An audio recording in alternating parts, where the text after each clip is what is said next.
Narito na ang mga patnubay at gabay na hatid sa atin ni Master Hans Kua, ang ating feng shui expert ngayong Thursday morning. Panoorin natin yan dito rin sa Ang Sabi. Rise and shine! Mga ka-rescue, narito na ang gabay, patnubay, paalala at prediksyon mula kay Master Hans Kua.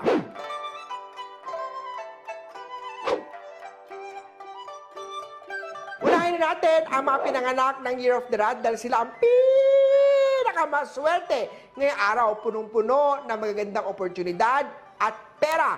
Ngayong araw, kaya naman, maging matatag at tigasan mo pa ang loob, gaganda at marami pang opportunities ang papasok. Pink at 19 ang swerte sa Year of the Rat. Ox naman tayo it's better to arrive an hour too soon than a minute too late. Iwasan ang pagiging late. Naku, be professional. Marami ka nang nami-miss out na opportunity at hindi yan maganda. Hindi yan nakaka-attract ng swerte. Mahalin ang trabaho. Green at 7 ang swerte sa Year of the Ox. Sa Year of Tiger naman tayo, may isang tao magliligtas o tutulong sa mga kinaharap mo mga problema ngayong araw. Pero pagdating naman sa pag-ibig, may third-party star na dapat iwasan. Kahit gaano mo siya alagaan, ang taong hindi nakukontento ay gagawa pa rin ng kasalanan. At pag nangyari yan, tanggapin na hindi talaga siya ang nakalaan para sa'yo. Blue at 13 ang swerte sa Year of the Tiger. Maganda naman ang gising ng mga Year of the Rabbit. Nasa iyo kasi ang travel star at posibleng matupad na ang pangarap mo makapag-work abroad sa tulong pa rin ng isang kapamilya. Magpasalamat sa lahat ng blessing at gabay na pinagkaloob nila sa iyo. Brown at 1 ang swerte sa Year of the Rabbit.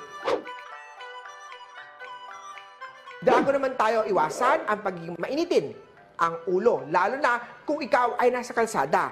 Sa relasyon naman huwag mo nang may pag-away, lalo't pa mainit ang dugo niya. Magkakaroon kayo ng misunderstanding sa kasintahan o sweetheart mo dahil hindi mo makontrol ang galit mo. Gray at 4 ang swerte sa Year of the Dragon. Sa Year of the Snake naman tayo, huwag naman masyadong makulit. Pag nasa opisina ka, work lang tayo. Wala mo ng love life. Iwasan ang office romance dahil makakasagabal yan sa mga dapat mo ma-accomplish ngayong araw na to. Pwede ka pa mapahamak pag nahuli ka ni boss. Yellow at 2 ang swerte sa Year of the Snake. O tutok lang at magbabalik pa ang Hansabi mamaya sa part 2. Dito lang po sa Rise and Shine, Pilipinas! Rise and Shine, mga ka-RSP, narito na muli ang part 2 ng mga gabay, patnubay, paalala at prediksyon ni Master Hans Kua. Para sa mga pinanganak ng Year of the Horse, may conflict ngayong araw dahil mahina ang loob mo. Mababa ang self-esteem. Baguhin ang pagiging mahiyain dahil may ipagmamalaki ka. Alam mo sa sarili mong magaling ka. Boost your confidence at ipakita kung ano talaga ang kaya mo. Purple at 10 ang swerte sa Year of the Horse.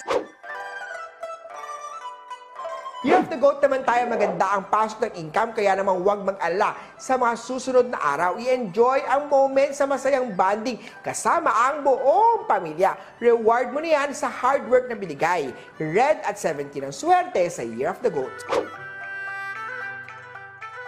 Sa Year of the Monkey naman tayo, mag-ingat tayo sa Theft Star na attract mo ang negative energy. Siguraduhin may CCTV at may bantay sa iyong tindahan o tahanan.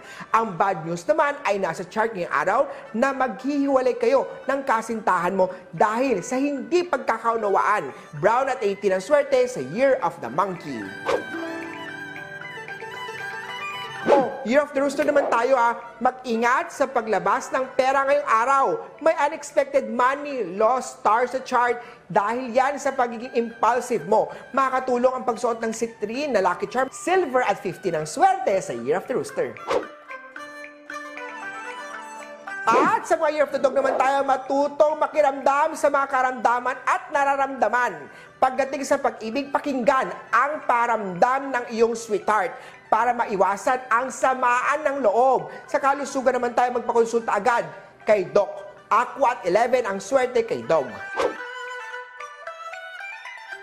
At huli na ang mga Year of the Piggy, maging maingat, masama ang binabalak niya sa'yo, kaya bantayan ang mga kilos niya at huwag magpaloko sa matatamis na salita niya. Sa business aspect naman tayo, maganda ang araw na to para magsimula ng matagal na negosyo pinaplano mo. White at 19 sa Year of the Pig. Hindi po ito po yung mga gabay, patnubay, paalala at prediction lamang ni Master Hans Kua. Nasa inyong mga kamay, nasa lalay ang inyong tagumpay. Kaya naman, be positive at i-claim ang mga swerte, mga ka-RSP.